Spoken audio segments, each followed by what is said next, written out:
하나님의 말씀을 보겠습니다. 하나님의 말씀은 요한복음 19장 28절에서 37절 말씀입니다. 요한복음 19장 28절에서 37절 말씀.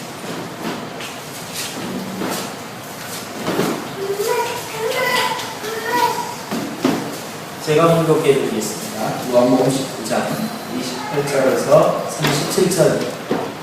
그 후에 예수께서 모든 일이 이미 이루어진 줄 아시고 성경에 응하게 하려 하사 이르시되 내가 목마르다 하시니 거기 신포도주가 가득히 담긴 그릇이 있는지 사람들이 신포도주를 적신 해녀를 우슬초에 메어 예수의 입에 대니 예수께서 신포도주를 받으신 후에 이르시되 다 이루었도다 하시고 머리를 숙이니 영혼이 떠나 가시니 이날은 준비일이라.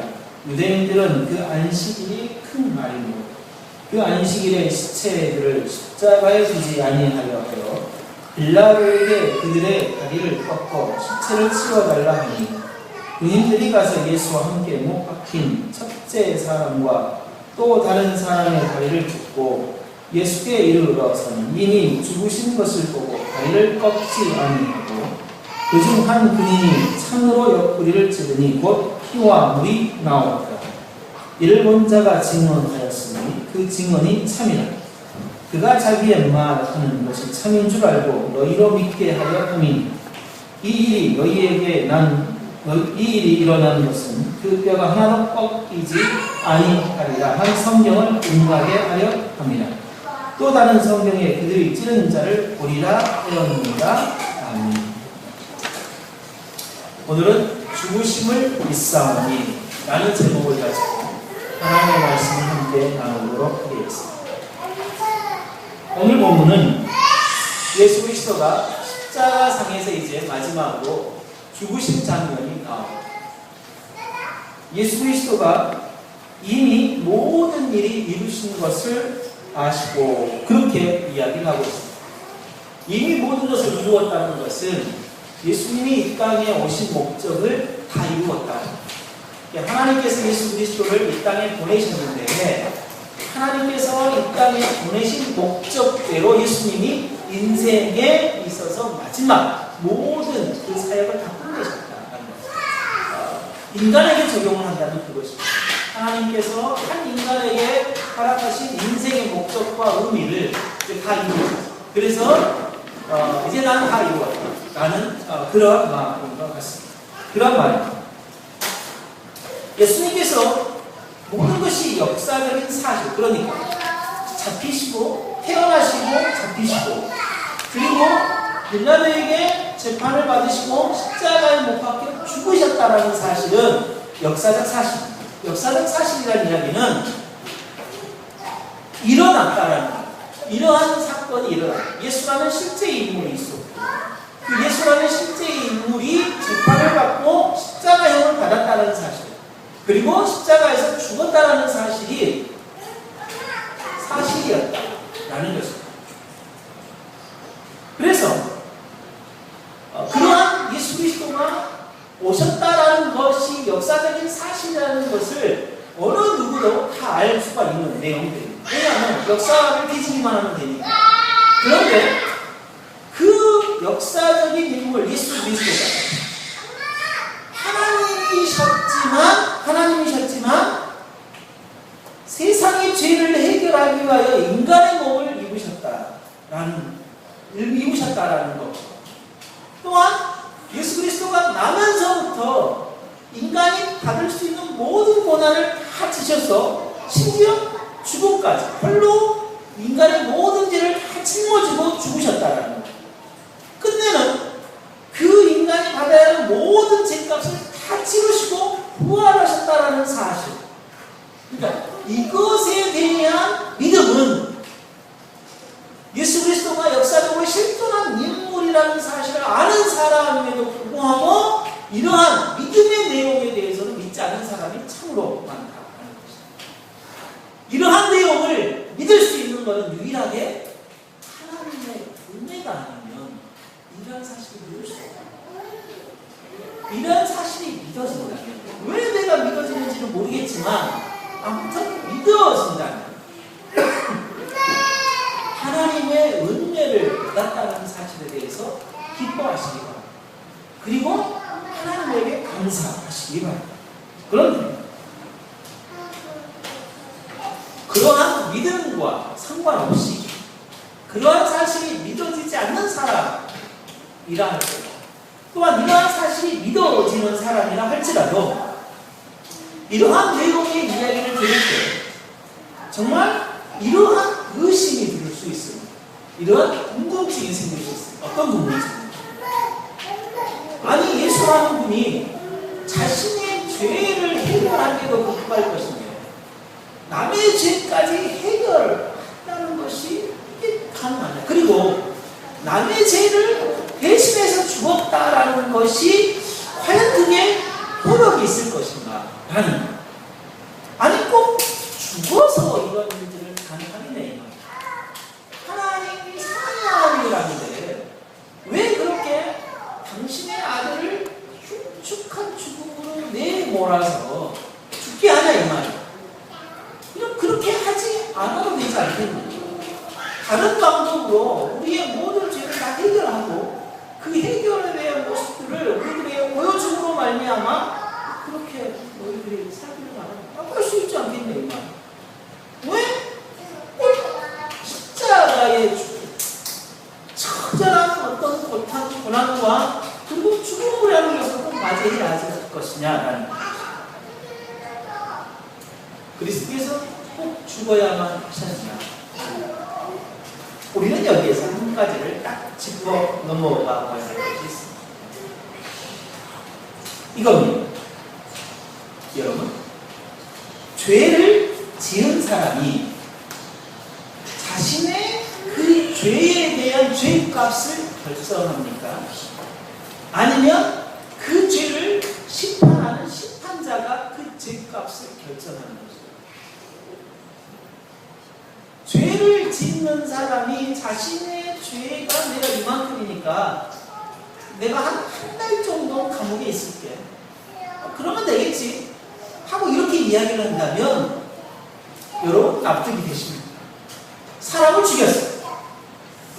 내가 가지고 가는 용을 죽였으니까 저 얼마 남지 않았잖아. 그러니까 내가 어린 아이를 죽인 것도 아니고 한참 막 화나는 아이를 죽인 것도 아니고 이제 막 뭔가를 많이 세상에 뭔가 펼쳐볼 만한 사람을 죽인 것도 아닌데 내가 돈으로 한 몇천만 원 정도를 이렇게 내 죄값을 그냥 내 3일짜리 정도를 할 수 있지 않겠냐. 이렇게 할 수 있겠냐. 없다. 마찬가지다. 이 땅에 존재하는 모든 악은, 모든 죄는 하나님의 선하심으로부터 선하심의 형상을 따라 창조되어졌던 인간이 그 선하심을 거부하고 하나님에게 반역을 일으켜서 떠나버린 상태가 죄인이에요.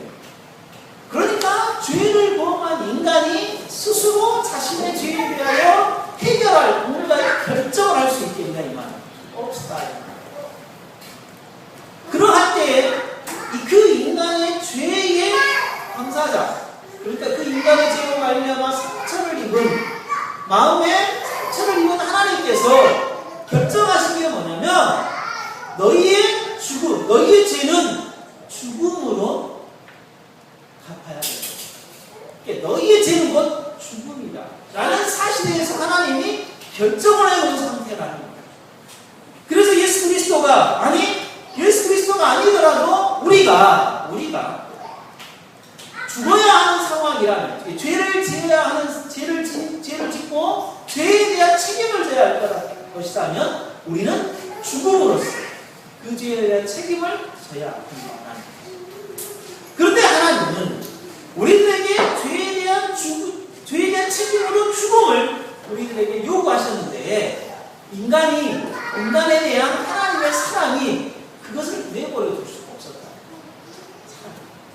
그래서 하나님께서는 그 인간을 살리시기를 원하죠. 그러나 살리시되 하나님께서 그 인간에게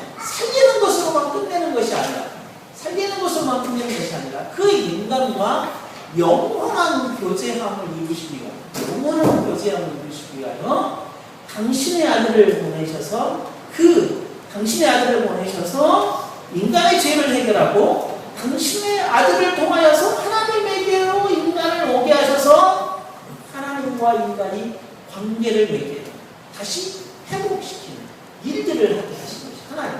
그러니까 죽을 수밖에 없었던 인간이 다시 살아난 것도 은혜입니다. 그 살아난 인간이 하나님과 영원토록 교제하도록 하게 하신 것, 영원토록 교제하게 하신 것은 하나님의 은혜다. 더불어 주시는 은혜라는 것. 그래서 하나님께서 예수 그리스도가 이 세상의 사람들의 죄를 대신해서 죽을 수밖에 없는 그러한 심판의 어떤 기준은 하나님의 공의에 입각합니다. 그러니까 너가 선악을 알게 하는 나무를 따먹는 날에는 정령 죽으리라 라고 하셨던, 정령 죽으리라고 하셨던 것에 대한 확실한 요구함이 분명하게 있었다. 그런데 그 죄에 대한 해결점을 인간이 스스로 할 수 없던 유일한 이유가 뭐였냐면 인간이 죄를 가지고 있었다는 거예요. 인간이 죄를 가지고 있었기 때문에 인간이 스스로 그 죄를 해결할 수 없었다. 그래서 그 죄를 해결할 수 있는 유일한 방법을 하나님이 생각한 것이 뭐냐면 당신의 독생자이신 성자 하나님을, 성자 예수님을 이 땅에 인간의 몸을 취하게 하셔서 죄가 없는 상태에서 죽음에 이르게 하는 것입니다. 죽음에 이르게. 그래서 고린도후서 5장 21절에서 이렇게 이야기를 하고 있습니다. 하나님이 죄를 알지도 못하신 자로 우리를 대신해서 죄를 삼으시는 것은 우리로 하여금 저희 안에서 하나님의 의가 되게 하려 하십니다. 그러니까 하나님의 의 때문에, 하나님의 공의의 심판, 죄는 반드시 죽어야 하는 이 심판 때문에, 그 기준, 하나님의 공의 때문에 죄를 가지고 있는 인간으로는 그것을 해결할 수 없다는 사실을 하나님이 분명하게 아시고, 죄를 알지도 못하고 없으신 그 예수 그리스도를 우리에게 보내셔서 그 예수 그리스도로 하여금 우리 죄를 대신해서 죽게 하신 것입니다. 죽게 하신 것입니다. 이게 하나님의 방법. 그렇지 않으면 인간이 아무리 길을 쓰고 노력을 해도 해결할 수 없는 문제가 바로 죄입니다. 해결할 수 없는 문제가 죄입니다. 그런데 우리는 어떻습니까? 하나님께서는 분명하게 하나님의 기준으로 우리들에게 죄를 요구하시는 거예요. 죄에 대한 대가를 요구하시고, 이거 잘 생각하셔야 됩니다. 그런데 우리가 하나님을 믿고 있는 우리가 행여 하나님의 공의의 기준으로 내 죄를 생각하지 않고 내가 용서받아야 할 것에 대해서만 생각을 하고 행여라도 하나님에게 무조건 국률하심과 사랑과 은혜만을 구하고 있지 않은지, 용서를 구하고 있지 않은지 우리는 생각을 해봐야 합니다. 그러니까 내가 지은 죄가 참으로 큰데도 불구하고 그냥 용서해 주시는 하나님으로만 그런 사실을 그냥 구하고 있지 않은지 생각해봐야 합니다. 다윗이 밧세바를 범한 죄를 지었습니다. 그리고 심지어는 우리아를 간접적으로 죽게 만들었습니다. 그런 사실을 나단 선지자를 통하여 지적을 받고 다윗이 어떻게 했습니까? 그가 금식하는 모든 것들을 다 끊으며 하나님에게 자복 말았습니다. 그가 하나님의 긍휼을 구하기로 했지만 자신의 죄에 대하여 내려놓는 일들, 작업들을 해왔습니다. 이것이 뭐냐? 바로 죄에 대한 우리의 자세입니다. 하나님 우리를 용서해 주셔요. 왜냐하면 용서하시는 하나님이에요. 그러나 내 마음이 내 죄에 대하여 하나님에게 정말 처절한 자복함과 그리고 부끄러워서 눈을 들 수 없는 그러한 상황에 정말 하나님을 만나 배우는 것이 먼저지, 내 죄를 아무런 근거 없이 그냥 사랑의 하나님께서 용서해 주기만을 구하고 말합니다. 그것은 너무나 하나님 앞에 예의 없는 모습이고 신앙의 정말 초보의 수준일 수밖에 없다.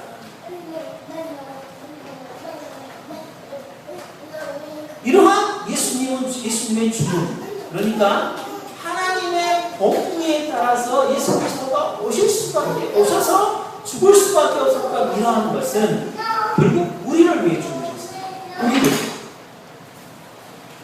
우리를 위해 죽으셨다라는 것은요, 우리를 위해 죽으셨다는 것은 예수 그리스도의 죽으심을 믿는 사람이 어떻게 할 수 있냐? 하나님에게로 올 수 있는 유일한 통로를 얻게 되고, 하나님에게로 올 수 있는 유일한 통로. 구약시대에는 예수 그리스도가 오기 전에는 성막이라는 곳이 있었습니다. 성전이라는 곳이 있어서 그 성전에 누가 임하여 있었냐면 언약궤, 그러니까 하나님이 임재하는 곳이 있었습니다. 그래서 하나님을 만나 배우려면 거기를 가야 했었어요. 그래서 성막에는 성소와 지성소, 그래서 두 군데로 나왔죠. 성막과 지성소는 무엇이 갈라져 있었냐면 그 휘장, 커튼이 쳐 있었어요. 그 커튼에는 천사의 형상이 무늬로 수가 놓아져 있었어요. 그 지성소와 성소의 휘장의 역할은 하나님이 지성소에 있는 언약궤 아래에 하나님이 임재하여 있는 상태를 보여주고, 그 성막이 늘 가려져 있는 것은, 휘장이 늘 가려져 있는 것은 그 거룩한 하나님을 죄가 있는 인간이 함부로 볼 수 없도록 막고 있는 거예요. 또 하나는 막고 있다라는 개념은 또 다른 면에는 인간을 보호하고 있다. 그러나 아무나 이 지성소, 하나님이 임재해 있는 지성소를 들어갈 수가 없었어요. 대제사장만 이곳에 들어갈 수 있어요. 그것도 1년에 딱 한 번입니다. 그러니까 하나님을 만나 배울 수 있는 유일한 통로는 뭐냐면 1년에 한 번 대제사장만, 그것도 그 휘장을 걷어서 딱 한 번 들어갈 수 있어요. 휘장을 제치고 딱 한 번 들어갈 수 있는, 이게 하나님을 만나 배울 수 있는 유일한 통로예요. 그러나 예수 그리스도가 십자가에서 다 이루었다라고 죽으시는 그 순간, 그 성막의 휘장이 불로 나눠서 위에서부터 아래까지 불로 나눠서 찢어져. 이것은 무엇을 상징을 하죠? 예수 그리스도의 죽음이 십자가의 죽음은 우리들을 하나님에게로 인도해 가는 유일한 통로다. 그러니까 이제 어떻게 된 거예요? 예수 그리스도를 믿기만 하면 우리가 하나님에게로 갈 수 있는 상황이 됩니다. 이것이 대제사장처럼 오직 대제사장만이 아니라 예수 그리스도를 믿는 누구도 1년에 딱 한 번만이 아니라 매 시간마다, 매 일마다, 매 주마다, 매 월마다, 매 순간마다 하나님과 교제하게 됩니다. 예수 그리스도의 죽음이 이것을 이번에. 그러므로 우리가 예수 그리스도에 대한 죽음을 생각할 때는요, 반드시 예수 그리스도의 그 나를 내 죄를 대신하여서 죽었다는 사실을 믿어지는 것에 대하여 아멘으로 동의해야 될 뿐만 아니라 내 생각을 이렇게 바꿔야 돼. 이제 나는 하나님에게로 나아갈 수 있어. 라는 생각과 삶을 바꿔야 돼. 그 첫 번째가 뭐냐면 하나님과 깊은 교제로 들어가는 거예요. 하나님과 깊은 교제로 들어가는 거예요. 하나님과 교제하는 거예요. 하나님과 교제하는 것이 예수 그리스도를 죽었다는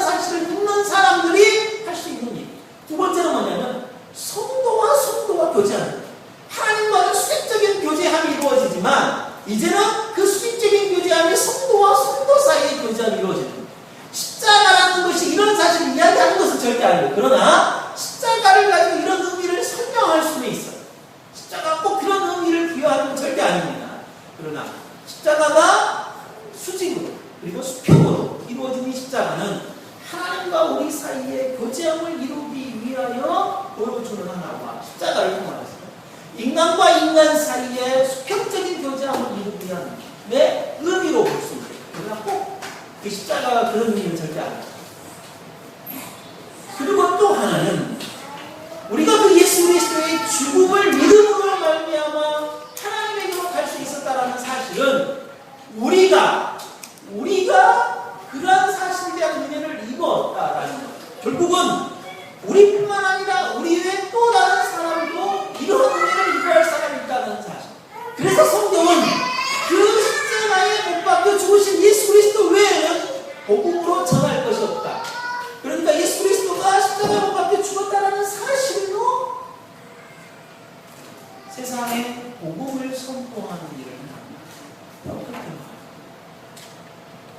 예수 그리스도의 십자가에 예수 그리스도가 내 죄를 대신하여 죽었다는 사실을 믿는 사람, 그 믿는 사람들은 하나님과의 깊은 교제로 나아가야 할 뿐만 아니라 성도와 성도의 교제함으로 나아가야 하고 세상을 향한 선포가 있어요. 여러분, 세상 성도와 성도 사이에 이루어지는 교제할 수 있는 정말 좋은 공동체가 있다는 것이요. 얼마나 큰 은혜인지 여러분 꼭 아셔야 합니다. 정말 아셔야 합니다. 정말 가족 다음으로 반드시 있어야 하는 것이 뭐냐면 내 인생에 있어서 반드시 있어야 하는 게 뭐냐면 똑같은 하나님을 믿는, 그리고 똑같은 예수 그리스도를 믿는, 그리고 똑같은 성경의 내용을 믿는 그 공동체가 나에게 있다. 그것이 얼마나 중요하죠. 그러니까 그 공동체를 우리는 정말 잘 만들어가야 돼요.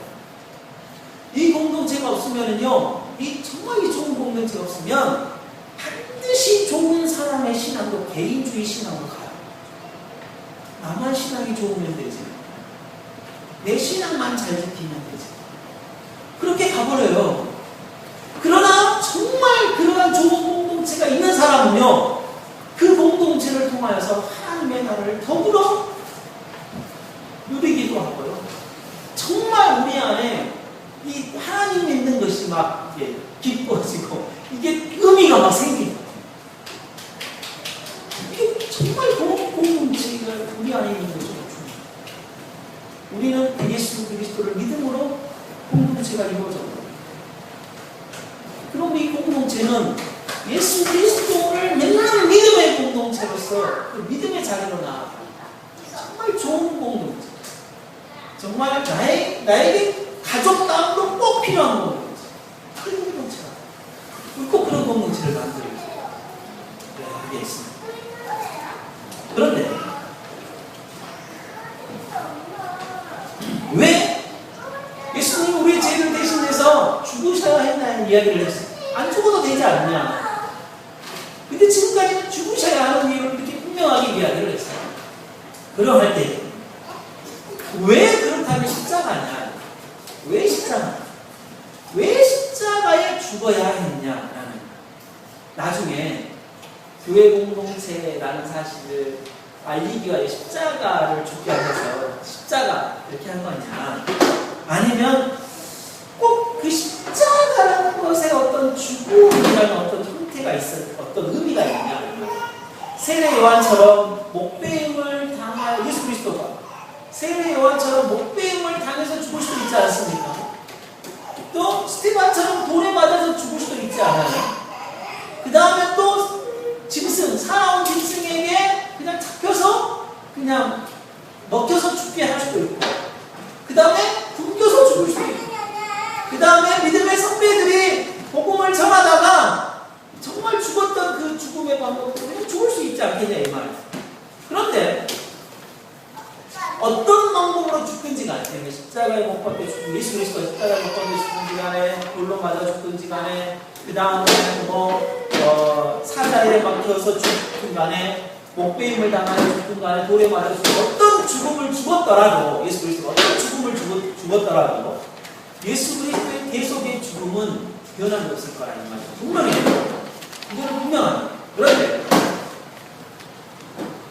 이 십자가에 대한 죽음을 계획하시고 하나님께서 십자가에 대한 죽음을 계획하시고 실제로 십자가에 죽게 하셨다라는 것이 분명한 하나님의 뜻이고 계획입니다.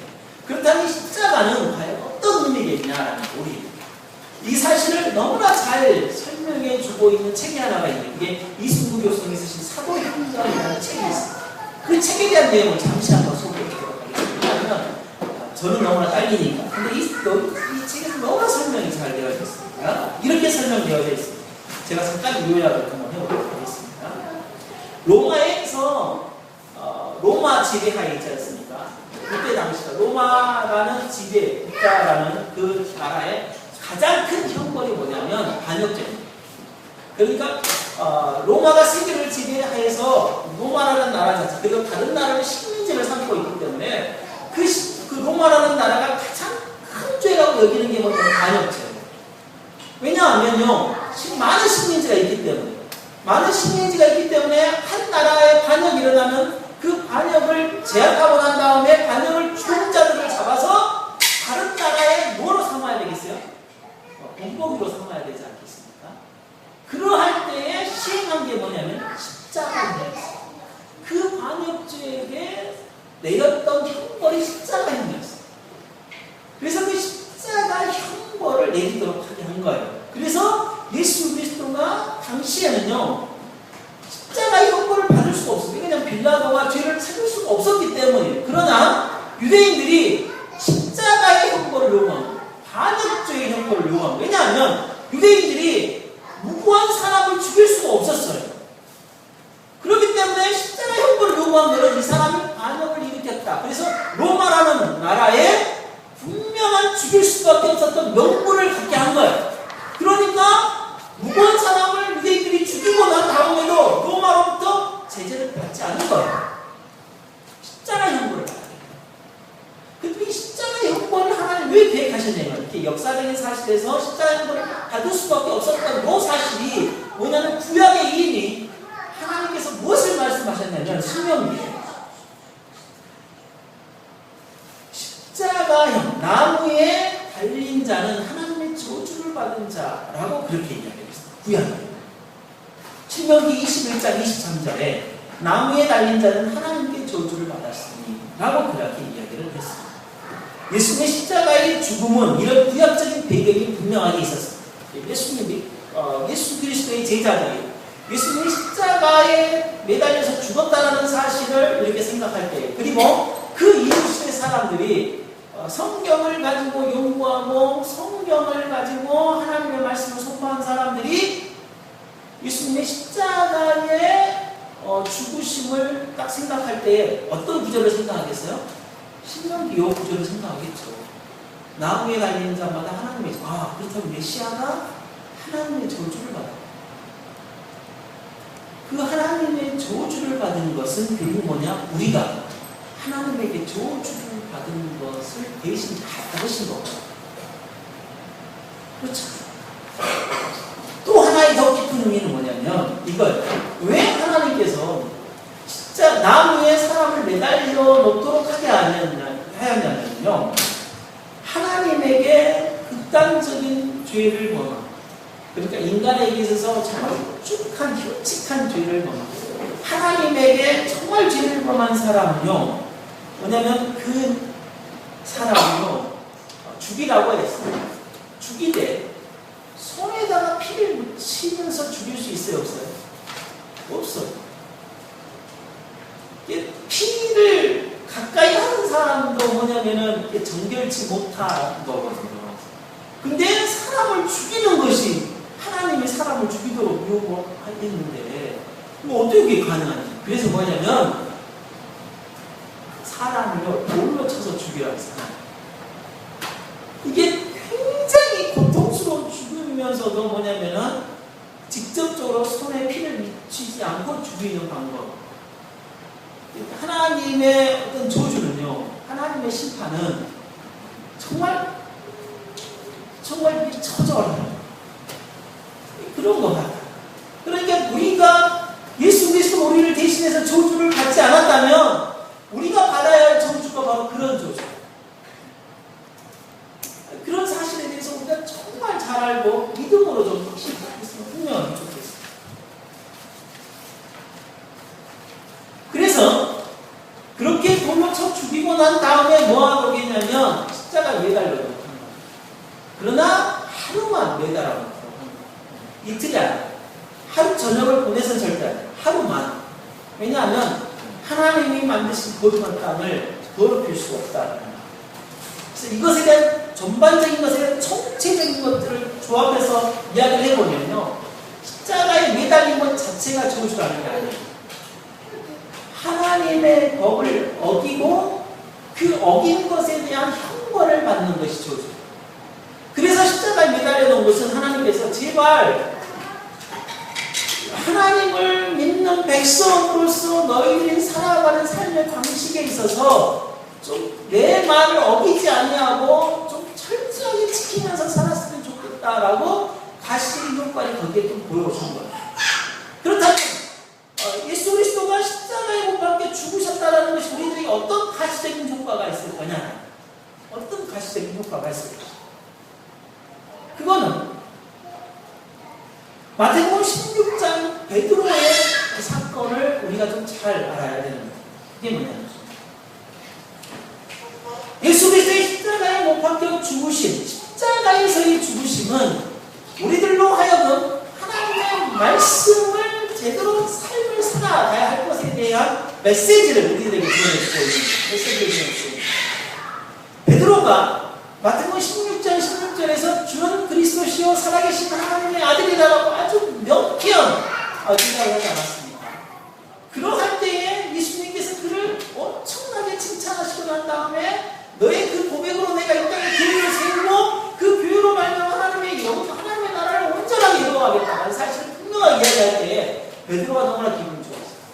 그러고 난 다음에 예수님이 베드로와 제자들에게 비로소 그 고백을 근거로 뭐를 이야기하시냐면 내가 이제 예루살렘에 가서 바리새인들과 제사장들에게 잡혀서 고난을 받고 죽고 내가 다시 부활해야 할 것을 제자들에게 가르치기 시작했어요.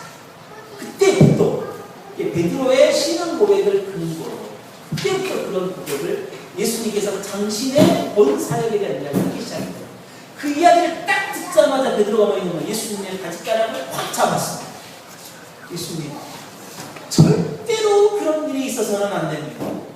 당신이 하나님의 아들인데 어떻게 그럴 수가 있습니까? 그런 일이 일어나지 않도록 제가 철저하게 지켰습니다. 그렇게 이야기해요. 그러니까 예수님이 뭐라고 합니까? 사탄아, 내 뒤로 물러. 사탄아, 내 뒤로 물러. 너는 나에게 걸림돌, 장애물이구나. 너는 하나님의 일을 생각지 않고 도리어 사람의 일을 생각한다. 내가 지금 이 땅에 내려온 것이 하나님의 일이지. 내가 너희들 때문에도 내려왔지만 그것은 하나님의 일이다. 너희들의 생각대로 생각하지 말라고. 베드로의 액션은요, 자신의 메시아, 인류의 메시아, 모든 하나님의 백성에 대한 메시아를 지키는 행동이었어요.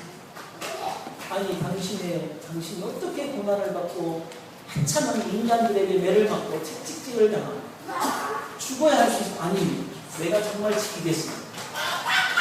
정말 화려한 액션, 믿음의 정말 좋은 액션.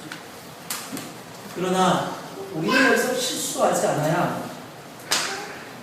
메시아가 예수 그리스도가 가장 흉악한 형벌인 십자가의 형벌을 받아서 죽음으로 말미암아 우리를 구원하였다는 것은 우리가 그 형벌 십자가의 죽으심에 대한 믿음의 고백을 한다면은 우리의 신앙은 화려한 액션이 아닙니다.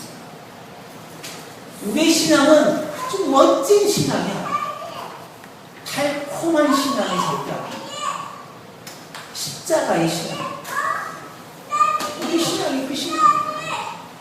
십자가의 신앙일 수밖에 없어요. 그러므로 우리 공동체에서요,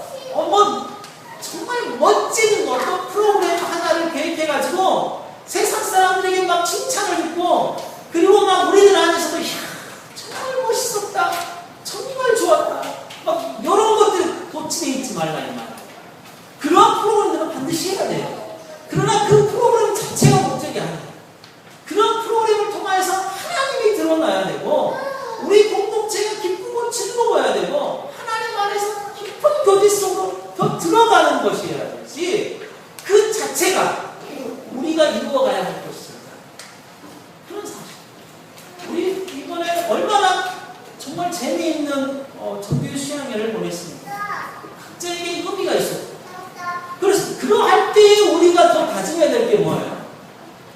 예수 그리스도의 핏값으로 만난 귀한 공동체, 귀한 지체. 이 지체들로 하여금 내가 기쁨을 얻게 되어서 사실 그 사실에 기뻐하고 또 기뻐해요. 십자가, 그 죽음은 우리들에게 십자가의 믿음을 요구하도록 합니다. 곧 십자가의 믿음은 십자가를 지는 사람. 수의 제자가 되는 것도 자기의 십자가를 지고 가는 거라고 했죠. 그래서 골로새서에서는 뭐라고 이야기를 하고 있냐면요. 3장 9절 10절 한번 같이 읽어보도록 하겠습니다. 골로새서 3장 9절 10절.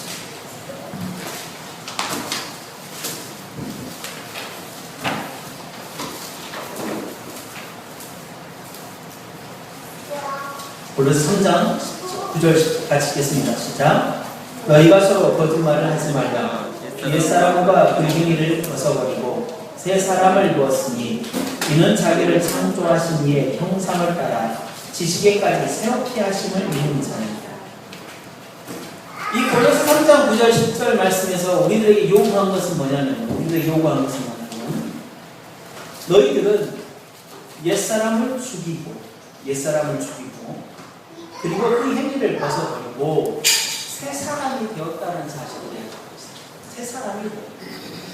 그러니까 우리들에게 이야기하고 있는 것은 그겁니다.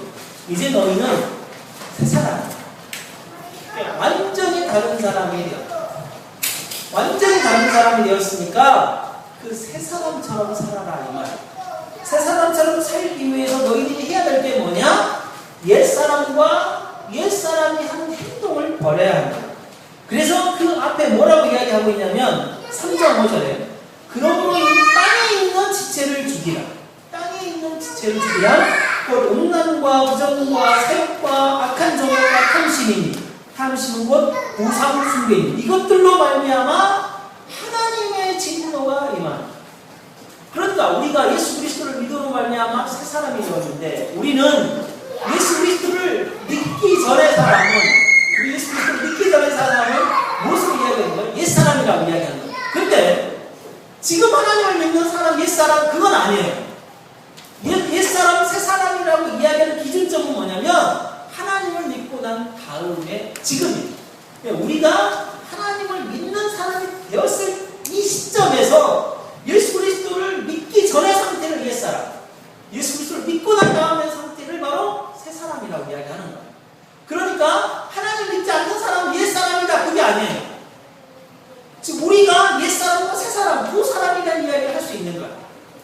그러면 우리가 새사람이니까 옛사람의 모습을 완전히 버리라 이 말이에요. 그래서 로마서 6장에서는 뭐라고 이야기를 하고 있냐면 우리가 새사람이 어떻게 되었냐면 예수 그리스도와 함께 우리가 죽었대요.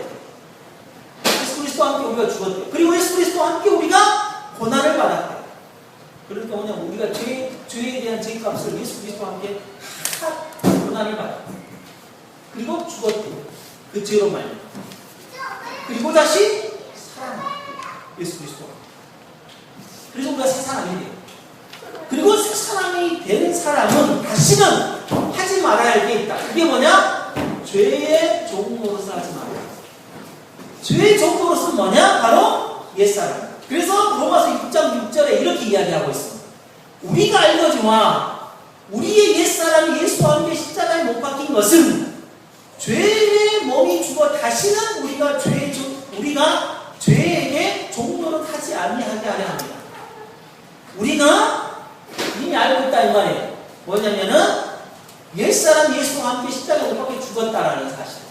그래서 옛사람이 십자가에 못 박혀 죽은 사람은 다시는 죄의 종노릇 하지 말아라. 죄의 종노릇 하지 말아라. 옛사람은 에베소서 4장 22절에서 뭐라고 이야기하고 있냐면 옛사람은 유혹의 욕심을 따라 썩어져가는 모습을 쫓는 사람, 옛사람. 유혹의 욕심을 따라 썩어져가는 모습을 쫓는 사람, 옛사람. 그러니까 우리가 하나님을 믿지 않을 때는요, 그런 삶을 살았어요. 끊임없는 유혹에 넘어가 버려서 그 욕심을 따라서 썩어져가는 모습. 그러니까 없어져 버릴 사상과 없어져 버릴 풍습과 없어져 버릴 유행을 따라 삶을 살아가요. 여러분, 패션 어마어마한 유행이 있으니까 그 유행이 돌고 돌죠. 근데 그 유행은 오래 했던 유행이 또 다음에 유행할 그렇지 않죠. 한참 있다 유행하잖아요. 그건 뭐냐면 세상 사람들이 유혹의 욕심을 따라 돈을 벌기 위하여 만들어 놓은 디자인업계 방식들이에요. 근데 그걸 우리가 그러면 유행을 거부하자 그 말은 아니에요. 그러나 거기에 목매지 말라는 말이에요. 목매지 말라. 올해 유행이 이건데 나도 이거를 꼭 하나 해야 되지 않겠냐. 요거는 이렇게 유혹의 욕심을 따라 썩어져가는 모습을 쫓아가는 거예요. 그렇다면 이제 우리는 어떻게 살아야 할 거예요? 새로운 삶의 방식대로 살아가요.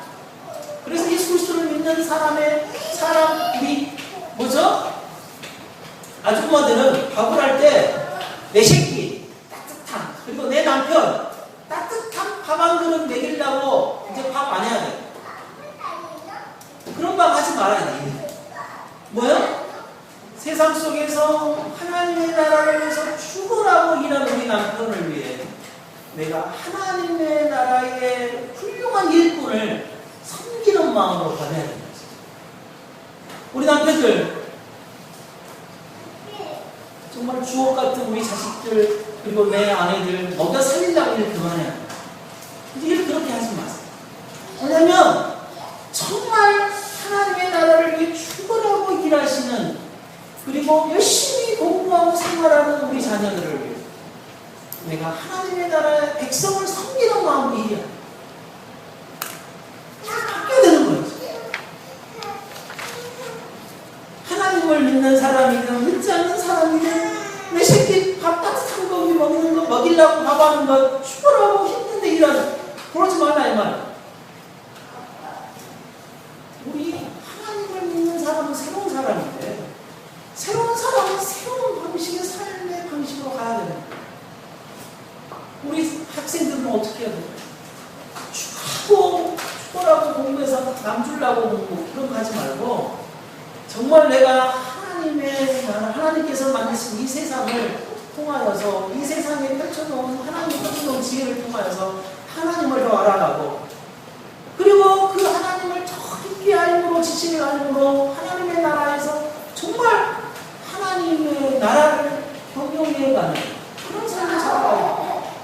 이제 하나님을 믿는 새로운 사람처럼 바뀌어야 돼요. 십자가에 못 박혀 죽었다는 것은 이 믿는 십자가에 못 박혀 죽었다는 사실을 믿는다고 고백하는 것은 우리를 위해 죽었다는 사실을 고백하는 거예요. 우리를 위해 죽었다고 고백하는 것이 하나님과 가까워졌다는 거예요. 친밀한 교제함을 할 수 있다는 것을 고백합니다. 가족 말고 더 가족고 가족 못지않는 정말 친밀한 공동체가 우리 안에 있다는 사실을 고백합니다. 그리고 이제는 내가 새 사람이 되었구나 라고 고백합니다.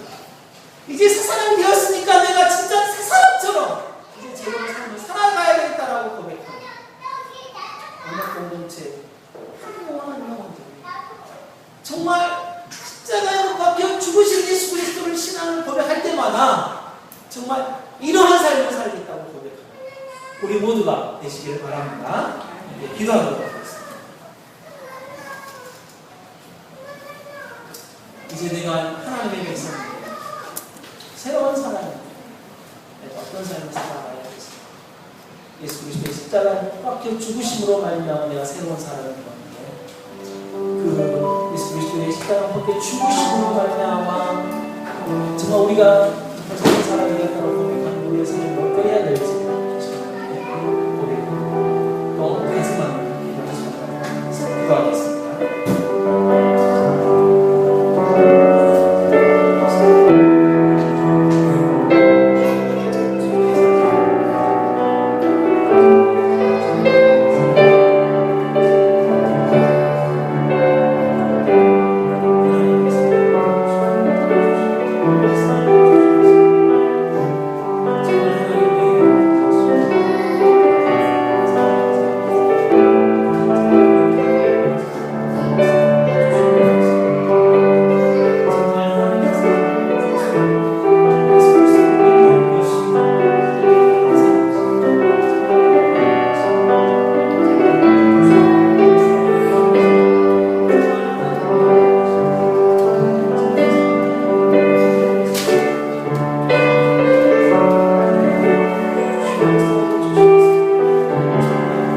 정말 저희를 이제 새로운 사람으로 살아가게 하시니 감사합니다.